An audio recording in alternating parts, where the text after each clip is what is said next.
Have you ever felt a quiet force inside you that speaks in whispers, not commands, a knowing that doesn't shout but simply is? That is the divine feminine. Not an idea, not a trend, but a primordial energy that lives beneath the noise, beneath the roles, beneath the masks. In Jungian psychology, Carl Jung called her the animathy inner feminine that exists in all humans, regardless of gender. She is the soul's heartbeat, the emotional compass, the intuitive voice that guides without controlling. But for centuries, she has been misunderstood, dismissed, or distorted into something weak, submissive, decorative. We've been told softness means vulnerability, that to be receptive is to be passive, that emotion is a liability. But Jung saw something else. He saw the anima as the gateway to the unconscious, the bridge between the known and the unknown, the pathway to true wholeness. Divine feminine energy doesn't demand attention, it draws it in. She doesn't chase, she attracts. She doesn't conquer, she magnetizes. She is not about dominance, she is about resonance. And yet, because we live in a world that worships productivity over presence, performance over essence, we've been conditioned to believe that her qualities, intuition, fluidity, compassion, stillness, are inferior. But make no mistake, there is nothing soft about being deeply rooted in your truth. There is nothing passive about being able to feel, sense, receive. The feminine doesn't yell to be heard, she transforms the room with her silence. The divine feminine is not here to oppose the masculine, but to balance it. Without her, action becomes aggression.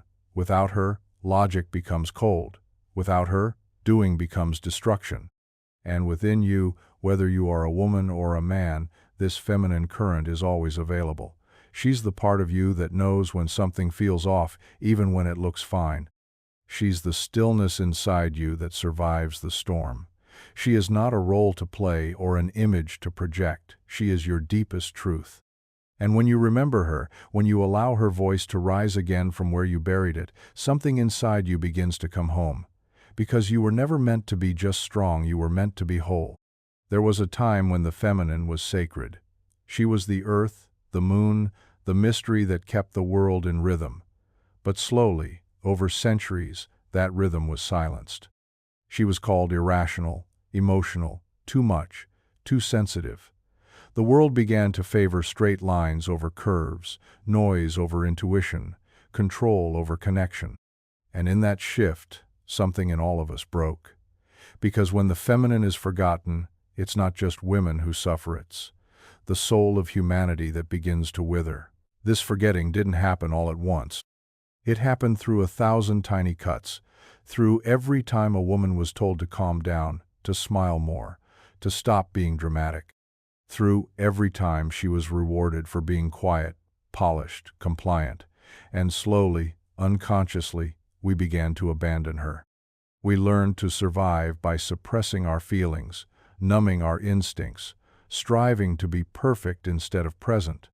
In chasing approval, we traded our intuition for performance. In trying to be enough, we buried the parts of us that already were. Emotional suppression became a badge of honor. Perfectionism was praised as discipline. Overgiving was mistaken for love.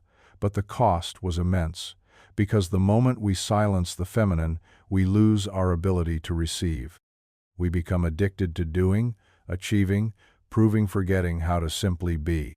We lose touch with the wisdom that lives in our bodies, the truth that speaks through our emotions, the sacred guidance of our dreams. And relationships suffer. Because how can we connect deeply with another when we are disconnected from ourselves? We begin to confuse attention with affection, validation with love, control with safety. But the divine feminine doesn't live in those illusions. She lives in presence, in feeling, in allowing. And every time we deny her, we fracture a piece of our inner world. Carl Jung believed that what we repress becomes the shadow, and the forgotten feminine has lived in that shadow long enough. She doesn't need to be fixed, she needs to be remembered. You don't have to become her, you already are her. You just have to stop abandoning the parts of you that the world told you were too much. because those are the very parts that will bring you home, and not just to yourself, but to a love that finally makes sense. Carl Jung once said, "Until you make the unconscious conscious, it will direct your life and you will call it fate." This is the sacred work of shadow integration, the mirror we're often too afraid to look into. The shadow is not evil. It is not your enemy. It is simply the unloved, unclaimed, unacknowledged parts of you. And for the feminine, so much of her deepest power has lived there, unseen. Because when the world said, "Don't be too emotional, don't be too intense, don't be too much," we didn't stop being those things, we just pushed them underground. But what gets buried doesn't die. It waits. And when it's not faced, it comes out in distorted ways. Manipulation instead of intuition, martyrdom instead of compassion, submission instead of surrender. There is a shadow side to the feminine. We don't like to talk about it because we've already been labeled too many things for simply feeling. But real healing means reclaiming the parts of us that we were taught to fear. The woman who controls with silence. The one who gives too much, then quietly resents. The one who becomes small just to be loved. These are not flaws, they are survival mechanisms. They are what we did when we forgot how powerful we truly were. Shadow work is not about shame, it's about meeting those parts with honesty, compassion, and courage. It's about standing in front of your own reflection and saying, "I see you, I know why you did what you did, but we don't need to live like that anymore." When you face your shadow, you stop being controlled by it. When you integrate your feminine pain, you awaken your feminine power. Jung taught that wholeness is found not in perfection, but in integration. So if parts of you are messy, emotional, angry, tender good, let them come, invite them to the table. Because the woman who reclaims what she once rejected doesn't just become healed, she becomes whole. And a whole woman no longer begs for love. She becomes love. She doesn't dim her light to be accepted. She shines fully and lets those who can't handle it walk away. The shadow is not your end, it is your beginning. And the moment you stop running from it, you begin to remember who you were before the world taught you to forget. We live in a world addicted to action. Do more, be more, prove more, achieve, win, conquer. But the feminine doesn't play by those rules. Her power is not in force, but in flow. And yet, we've been conditioned to see stillness as laziness, softness as weakness, and receptivity as passivity. But here's the truth that most have forgotten. To be receptive is not to be passive, is to be powerful in a way that cannot be measured by noise or speed. The feminine receives not because she cannot act, but because she knows her worth without needing to prove it. She allows, not out of helplessness, but from deep inner trust. There is strength in opening. There is courage in not rushing. There is rebellion in choosing presence over performance. But it's hard to remember this in a culture that praises busyness like a badge. The masculine within use and around uses, obsessed with doing, with fixing, with controlling. But the feminine is about being, and there is nothing passive about presence. It's the hardest thing to hold when the world tells you to move, push, chase. It takes deep self-knowing to sit in your truth and say, "I will not run, I will not beg, I will not force. I will trust the timing, and I will trust myself." Receptivity is an act of divine confidence. It's the art of opening your hands instead of clenching your fists, of listening before speaking, of feeling before reacting. When a woman returns to her receptive nature, she becomes magnetic not because she's trying, but because she's aligned. She no longer confuses attention with love or urgency with importance. She no longer grabs what was never hers to hold. She allows life to meet her where she is, and because she's no longer chasing, the right things find her. This is not about doing nothing. It's about doing from a place of alignment, not anxiety. It's about reclaiming the rhythm that says, "I don't need to push to prove I'm worthy. I already am." Receptivity is remembering that not everything needs to be earned through effort. Some things come when you make space, And when the feminine makes space, life rushes in to fill it not with noise, but with meaning, not with more, but with enough. And in that enoughness, she finds herself again not as a role to perform, but as a presence to embody. The feminine doesn't live in the mind. She lives in the body and the breath, the pulse, the goosebumps that rise without reason. But we've been taught to distrust the body, to leave it behind in search of logic, achievement, control. We've learned to numb rather than feel, to analyze rather than sense, to explain instead of experience. But here's the truth no one tells you. The feminine awakens not through thinking but through embodiment. She returns when you come back to your body, not as an object but as an oracle.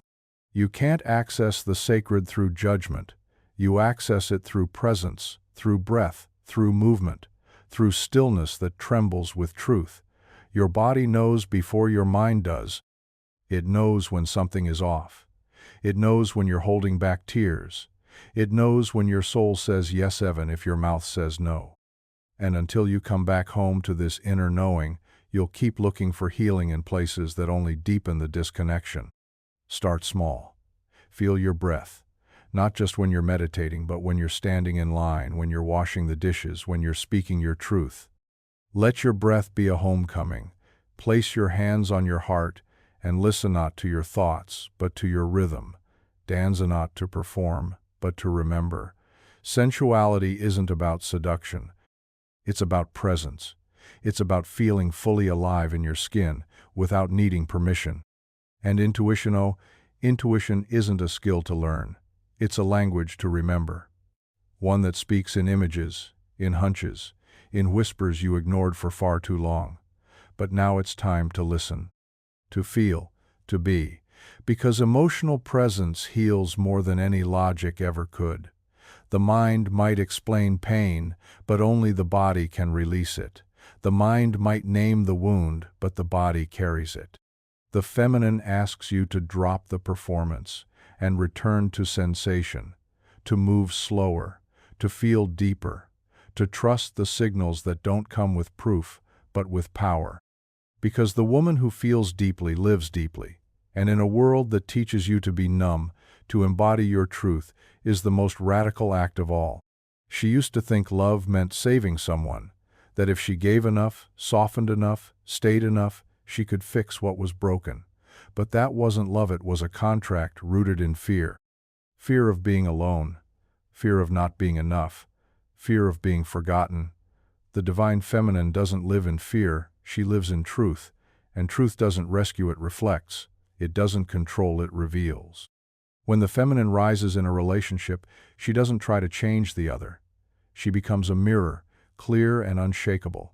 She shows the other what they are ready to see, but never what they refuse to face. That's the sacred line she never crosses. Because love that transforms doesn't come from sacrifice. It comes from sovereignty. She is emotionally sovereign. That means she doesn't make someone else responsible for her happiness. She doesn't bend her boundaries for breadcrumbs. She doesn't abandon herself in the name of connection. Because she knows that a connection that costs you yourself is not connection, it's codependency dressed as devotion. She no longer confuses caretaking with love. She no longer tries to heal people who refuse to meet their own pain. That's not cruelty, it's clarity. She knows the difference between holding space and holding someone hostage to her energy. And that shift changes everything. Because now, she stands as a presence, not a lifeline. When she's met with truth, she expands. When she's met with emptiness, she withdraws not to punish, but to preserve. Her silence is not manipulation, it is sacred self-protection. Her distance is not cruelty. It is an offering of space for the other to meet themselves, and if they don't, she still remains whole. The feminine in her highest expression doesn't demand devotion, she inspires it.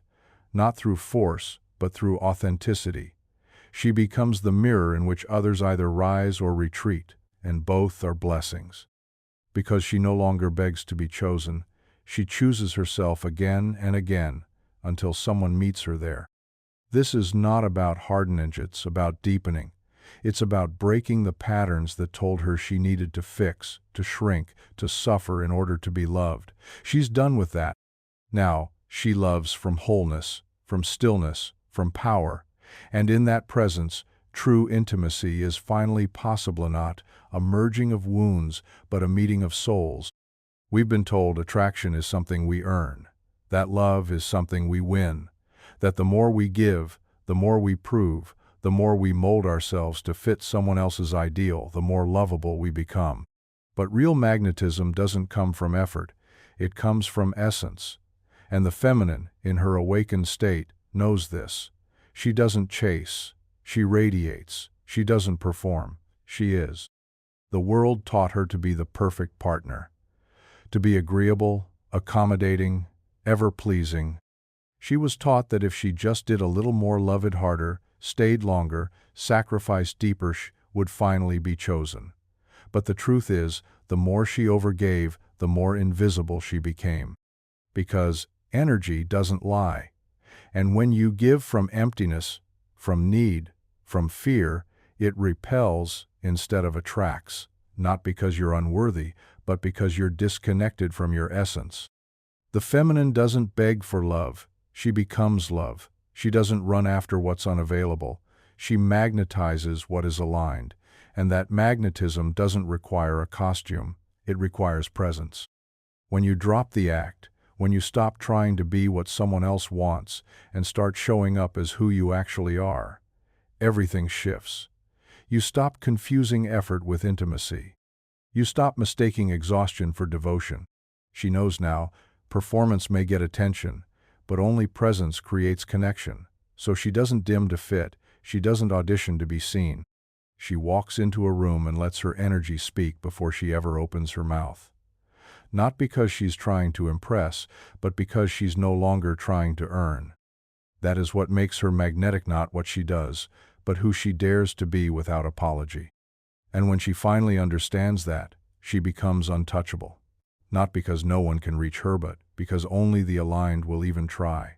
The rest will fall away. And she won't chase after them, because she's not chasing anything anymore. She's home, in herself. And that glow, the one that can't be replicated, forced, or faked, that glow is the signal of a woman who has nothing to prove and everything to be. Within every woman lives not just the feminine, but the masculine too. And just like the feminine can be wounded, so can the masculine, in the world, in others, and especially within herself. This inner masculine is the part of her that protects, provides structure, takes action. But when wounded, he doesn't protect the controls. He doesn't provide safety, he avoids vulnerability. He doesn't act from love, he reacts from fear. And that imbalance plays out in her relationships in ways she doesn't always see.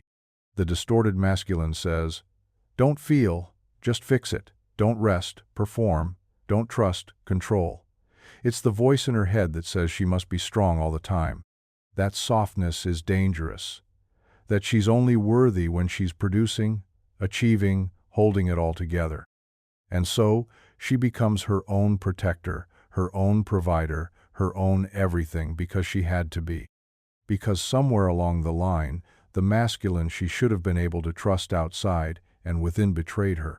But the feminine wasn't meant to carry it all, not like that. She was meant to flow within the safety of a container, and that container is the healthy masculine, the masculine that holds without suppressing, that acts without overpowering, that serves, not out of ego, but out of devotion. To heal the feminine is to soften her again, but to heal the masculine is to give her someone to soften into, and that healing begins within. She doesn't need to wait for a man to do it. She becomes the sacred union herself. Her own masculine rises not to dominate her, but to support her. He says, "I've got you, you can rest now," and, for the first time in years, she exhales. She lets herself feel safe without needing to be on guard. She lets herself receive without guilt. This is not just a psychological shift, it's an energetic one, and when it happens, everything changes. Her relationships stop being battlegrounds and start becoming mirrors. She stops attracting chaos and starts embodying peace, because the war inside her has ended. She's no longer ruled by fear disguised as strength. Her masculine no longer silences her feminine, he honors her. And in that, union power meets presence, structure meets softness, and love, finally, feels like home. There is a sacred kind of power in a woman's no, not the sharp, reactive no that comes from defense, but the grounded, clear, quiet no that comes from deep self-respect. The feminine doesn't shout to be heard. She doesn't explain to be justified. When she says no, it's not an attack. It's a declaration. I honor myself enough to choose peace over pleasing. But for too long, she's been taught that saying no is rejection, that it makes her cold, difficult, selfish. So she said yes when her body whispered no. She smiled when her soul ached. She stayed quiet when her boundaries were crossed, all because she feared what might happen if she disappointed someone. But the divine feminine doesn't live to avoid disapproval. She lives to tell the truth. And the truth is this: every time she says yes out of guilt, she abandons herself. Every time she agrees out of fear, she chips away at her wholeness. Saying no is not a wall, it's a doorway that protects what is sacred inside. Because when she draws a boundary, she doesn't push others away. She makes room for truth to breathe. And truth cannot exist in a space where everything is allowed but nothing is respected. She no longer apologizes for protecting her peace. She no longer explains her worth to those who question it. Her boundaries are not punishments, they are invitations. Invitations for others to meet her in integrity. To meet her where respect begins, and if they can't, she lets them go with grace, because she doesn't fear the emptiness that follows a boundary. She knows that what leaves was never aligned, and what remains is real. This is not hardness, it's not detachment, it's clarity. Boundaries don't close her off, they open her up to the relationships that nourish instead of deplete. They allow her to give from fullness, not obligation. To love without losing herself. Because the woman who can say no without trembling is the woman who has finally remembered her own value. And when she lives from that place, her no becomes sacred not because it limits but because it frees. There's a voice inside you that doesn't speak in words. It doesn't scream, it doesn't beg, it just knows. Long before the evidence, long before the facts align, long before the mind agrees the feminine senses, that voice is intuition, and it's not a talent, it's a birthright. It's the sacred compass of the divine feminine, and every woman carries it, though most have been taught to mistrust it. The world favors logic, data, proof, but the feminine lives in what can't be provenly felt. She feels energy before action. She reads between words, beneath expressions, beyond appearances. She knows when something isn't right, not because of a checklist, but because her body tells her, a subtle tightness, a flutter in her chest, a silence that feels too loud. This is not imagination. This is intelligence, the kind that doesn't fit in a spreadsheet. But intuition only speaks when we get quiet enough to listen. And most of us were raised in noise, in distraction, in denial. We were told to be nice, not honest, to be logical, not true. And so we began to silence that inner voice. We second-guessed, we over-explained, we waited for permission to trust what we already knew. But now she remembers. She knows that her intuition is not a weakness, it is her strongest guide. It's not always comfortable. Sometimes it tells her to walk away from something that looks perfect on paper. Sometimes it pulls her towards something that makes no logical sense. But every time she's followed it, even trembling, it has never led her astray. Developing intuition isn't about mastering a method. It's about creating space for inner listening. That means getting quiet, slowing down, tuning into the subtle shifts inside. Journaling not to record, but to reveal. Meditating not to empty, but to feel. And most of all, trusting that the truth doesn't always come with a loud arrival. Sometimes it comes as a whisper in your gut, a breath you didn't realize you were holding. She knows now. Logic may win the argument, but intuition saves the soul, and the woman who honors her inner knowing becomes unshakable. not because she has all the answers, but because she trusts the one voice that never lies, the one within. She was taught to give, to nurture, to pour endlessly, but not to receive. Receiving made her feel guilty, exposed, even selfish. So she learned to do it all, to carry it all, to prove she was worthy by how much she could survive. But the divine feminine was never meant to survive, she was meant to expand. And expansion only happens when we stop doing and start receiving. Feminine energy thrives in receptivity, in the ability to let love in, to receive praise without deflecting, to be supported without apology, to say yes when someone offers something pure, not because she needs to be saved, but because she's finally stopped blocking her own blessings. We've glorified independence to the point of emotional isolation. We've equated strength with struggle, but strength isn't proven by how long you go without help. Strength is knowing when to open, when to lean back, when to let someone else pour into you for once. She's dismantling the lie that says she must do it all alone, that love must be earned, that asking is weakness. Now she knows it takes far more courage to receive deeply than it ever did to give endlessly. Because to receive, you must trust. You must believe you're worthy. You must make peace with the parts of you that still whisper, "You're too much," or "You haven't done enough." But when she receives from her wholeness, not her wound, something shifts in the field around her. Giving and receiving become a sacred exchange, not a transaction, but a flow. And that flow nourishes both the giver and the receiver, because when you allow someone to give to you, to truly see and support you, you heal them too. You remind them that their love has a place to land, that their care matters. No more shrinking, no more brushing off compliments, no more rejecting help as if you're stronger without it.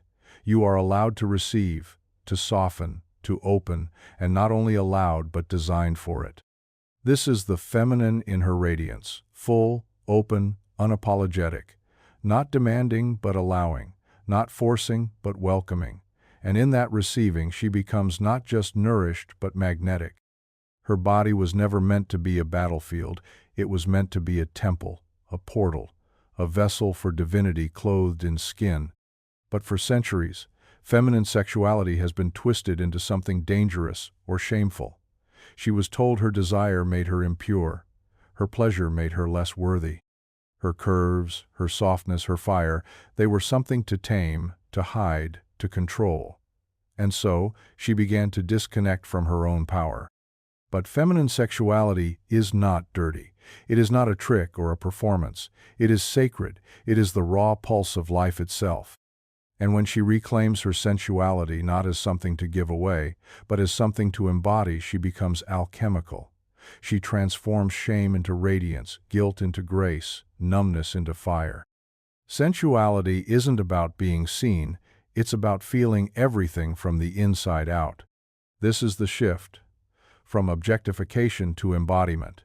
From being watched to being alive. She no longer moves for approval. She moves because her soul stirs through her hips, because her pleasure is prayer, because her body is no longer a place of performance, but of profound presence, and that presence is healing. It dissolves the false belief that she must shrink to be safe, or silence her hunger to be accepted. When rooted in self-respect, her sensuality is no longer fragmented or feared, it becomes a force, a language, a power. She doesn't weaponize her sexuality. She wields it, not to manipulate but to magnetize, not to seduce but to awaken. And the ones who fear that kind of embodied feminine energy will call it too much, too wild, too intense. But she is no longer shrinking for their comfort. This reclamation isn't just personal, it's ancestral. Every time she honors her body as sacred, she heals the women who came before her, the ones who were punished for being sensual, the ones who were silenced for being bold. And she creates a new legacy for those who come next, one where sexuality is no longer transactional but transformational, where pleasure is no longer taboo but truth. She no longer waits for permission to feel, to burn, to bloom.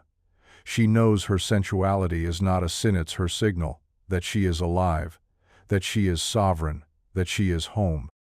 They told her leadership was about power, about control, about standing above. But she was never meant to lead from a pedestal, she was meant to lead from presence. The divine feminine leads not by commanding, but by becoming. She doesn't dominate, she resonates. And in that resonance, something awakens in others, not fear, but remembrance. Not obedience, but alignment. This is the soft revolution, a revolution not of shouting, but of shifting, where leadership isn't about being the loudest in the room but the clearest. Not the one who takes control, but the one who creates space. She knows her influence doesn't come from pressure, it comes from energy. When she walks into a room, things change, not because she demands it, but because her frequency invites it. She doesn't lead from ego, she leads from embodiment, and that changes everything. In her relationships, she leads by example. She doesn't need to fix her partner or parent her children from fear. She simply lives her truth, and in doing so becomes a mirror for theirs. In her family, she creates environments where feelings are welcome and honesty isn't punished. In her community, she doesn't climb over others, she lifts them. She doesn't silence others to speak, she speaks in a way that invites others to rise with her. This kind of leadership is rare because it requires depth. It requires patience. It requires a woman to do the inner work that makes her unshakable, not rigid but rooted. Because true feminine power isn't chaotic or weak. It's calm, it's clear, it's the kind of strength that doesn't need to be proven, it just is. She leads not by controlling outcomes, but by anchoring in truth. She trusts her intuition as strategy, her compassion as structure, her embodiment as instruction. This is not the leadership of the past, it is the leadership of the future. And it doesn't need a crown. It doesn't need applause. It simply needs her. Whole, awake, soft, but immovable. This is how the feminine leads. This is how the world begins to heal. She used to look for love like it was missing, like something outside of her held the final piece. But the divine feminine doesn't seek to be completed, she overflows. And from that overflow, love becomes something entirely different. It's not a rescue. It's not a repair. It's a meeting of two souls who have already come home to themselves. When a woman has returned to her wholeness, she no longer attracts from lack. She no longer mistakes intensity for intimacy.